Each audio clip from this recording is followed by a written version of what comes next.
আল্লাহর পয়গম্বর তাবুতের যুদ্ধের সময় যখন মাল সামানাগুলো সংগ্রহ করার জন্য অর্ডার করলেন, সাহাবায়ে কেরামগুলো যে যার মতো সব মালগুলো আল্লাহর পয়গম্বরের কদম মোবারকে জমা দেওয়া শুরু করে দিলেন। আল্লাহর পয়গম্বরের সাহাবায়ে কেরাম সকলে অনেক সম্পদগুলো দান করলা, কিন্তু আমার আবু বকর কই, আমার আবু বকরকে তো দেখি না। সাহাবীরা প্রশ্ন করল, হুজুর ওই একটা পিলারের ওঠে আবু বকরকে দেখা যায়। আল্লাহর পয়গম্বর আবু বকর একটু সামনে আসুন। আবু বকর সামনে বড়, আবু বকর তুমি কি দিয়েছো? হুজুর দেওয়ার মতো আমার কিছু নাই, এদের সামান্য দিয়ে জবানছি, কয়েকটা দিরহাম নিয়েছি। আল্লাহর কদম, আল্লাহর পয়গম্বরের কদম মোবারকের জিনিসগুলো ঢেলে দিলেন। আল্লাহর পয়গম্বর বলেন, সাহাবায়ে আজকে তোমরা যা দান করেছো সব চাইতে আমার আবু বকরের দানটা আমার আল্লাহর দরবারে বেশি গ্রহণযোগ্য, বেশি দান আল্লাহর দরবারে কবুল হয়েছে। সাহাবায়ে আমরা প্রশ্ন করি, ইয়া রাসূলুল্লাহ, ইয়া হাবিবাল্লাহ, মনের ভিতরে প্রশ্ন, আমরা এত দিলাম আর আবু বকর সামান্য পরিমাণ দান করেছে, আমাদের দানের চাইতে আবু বকরের দানটা কেমন করে বেশি হলো জানতে চাই, গ্রহণযোগ্য জানতে চাই। আল্লাহর পয়গম্বর সাহাবায়ে কেরাম তোমরা কে কি সম্পদ দিয়েছ? সাহাবায়ে কেরাম বলা শুরু করলেন, হুজুর আমার যতগুলো সম্পদ ছিল সমস্ত সম্পদের অর্ধেকগুলো দান করেছি, আর বাকি অর্ধেক রেখেছি। বলে তুমি কে দিয়েছো? 3 ভাগের 1 ভাগ দিয়েছি। তুমি কে দিয়েছো? 4 ভাগের 1 ভাগ দিয়েছি। এরকম সবাই যখন বলা বলি শুরু করে দিল, সর্বশেষ আল্লাহর পয়গম্বর আবু বকরকে ডাকতে বলে, আবু বকর তুমি কি দিয়েছো আমি একটু জানতে চাই। বলে হুজুর তুমি কি সম্পদ নিয়ে এসেছো আর বাড়িতে কি রেখে এসেছো? আবু বকর বলে, হুজুর যাবতীয় সম্পদ বলতে যা বোঝায় সমস্ত সম্পদ আপনার কদম মোবারকে দিয়ে আমার বাড়িতে আল্লাহ রাসূল ছাড়া কোনো কিছু বাকি নাই। আমার ভাইরা, দানের সময় যখন চলে আসে আমরা ওই সময় আমরা দান করতে যত কম আমরা সম্পদ গুলো দান করে দেই, কিন্তু সাহাবায়ে কেরাম গুলো দানের কথা বললে তাদের জীবনের চাইতে তারা দানকে বেশি মহব্বত, জীবনটা আর সম্পদ তারা মহব্বত করে নাই।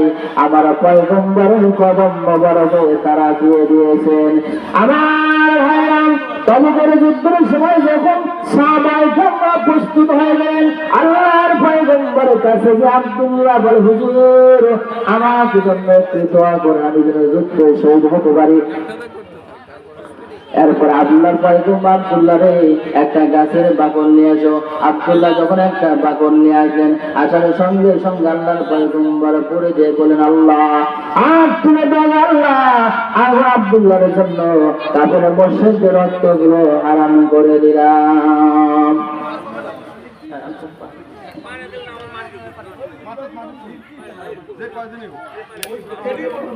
আব্দুল্লাহ বলতেন, হুজুর আমি চাইলাম যুদ্ধের ময়দানে শহীদ হব, কিন্তু আপনি কেন আমার জন্য উল্টা দোয়া করলেন? আল্লাহর পয়গম্বর, আব্দুল্লাহ রে তুমি যদি জোরে মারা যাও আল্লাহ রব্বুল আলামিন তোমাকে শহীদের মর্যাদা দিয়ে দেবে। বলেন না সুবহানাল্লাহ। আমার ভাইরা, কিছুদিন পর খবর আসলো আব্দুল্লাহ জ্বরের ভিতরে আক্রান্ত হয়ে মারা গেছে। আল্লাহর পয়গম্বরের সাহাবারা রে তোমরা যাও আব্দুল্লাহর কাফন দাফনের ব্যবস্থা করো। আর হ্যাঁ, আব্দুল্লাহর কাফন দাফনের ব্যবস্থা করা হলো। আব্দুল্লাহকে কবরের ভিতরে শুয়ে দিয়া আল্লাহর পয়গম্বর কবরে পানি দেওয়ার পরে 2 হাত দিয়া কবরটার উপরে যখন হাত দিয়ে আল্লাহর কাছে দেখে দোয়া করে, আল্লাহ গো, ও আল্লাহ আমি সন্ধ্যা পর্যন্ত আব্দুল্লাহর উপর রাজি ছিলাম, আল্লাহ গো তুমি আব্দুল্লাহর উপর রাজি হয়ে যাও। আর আব্দুল্লাহ বিন মাসউদ রাদিয়াল্লাহু তাআলা আনহু কবরের পাশে দাঁড়িয়েছিলেন, চিৎকার করে, আল্লাহ আজকে আব্দুল্লাহর লাশটা না হয়ে যদি আমি আব্দুল্লাহ ইবনে মাসউদের লাশটা হতো আমি কতই ধন্য হয়ে যাইতাম। মুসলমান ভাইরা আমার, এই জন্য মাদ্রাসার মাহফিল, মাদ্রাসায় যারা ছাত্রগুলো দিয়েছেন, যারা পড়াশোনা করে করেতেছে, কোরআনুল কারীমের যারা পড়াশোনা করেতেছে, আল্লাহর নবীর হাদিসে তারা হলো ভালো মানুষ, যারা দুনিয়াতে এলেন কোরআনুল কারীম শিক্ষা করে অপরকে শিক্ষা দেয়, তারা হলো সবচাইতে বেশি ভালো মানুষ।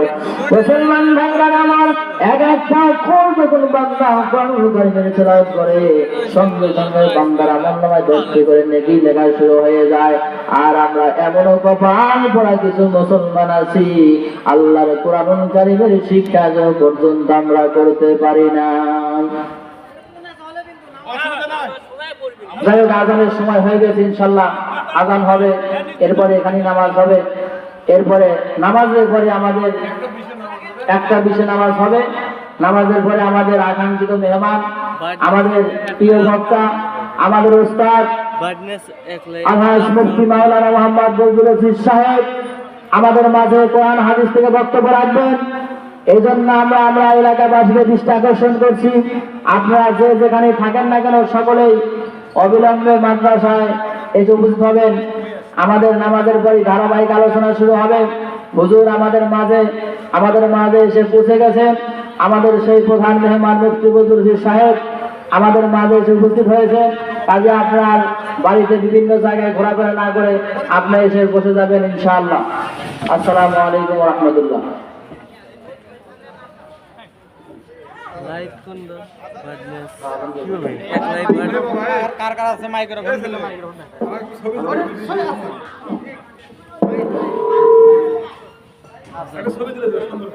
দে তো দে মোবাইল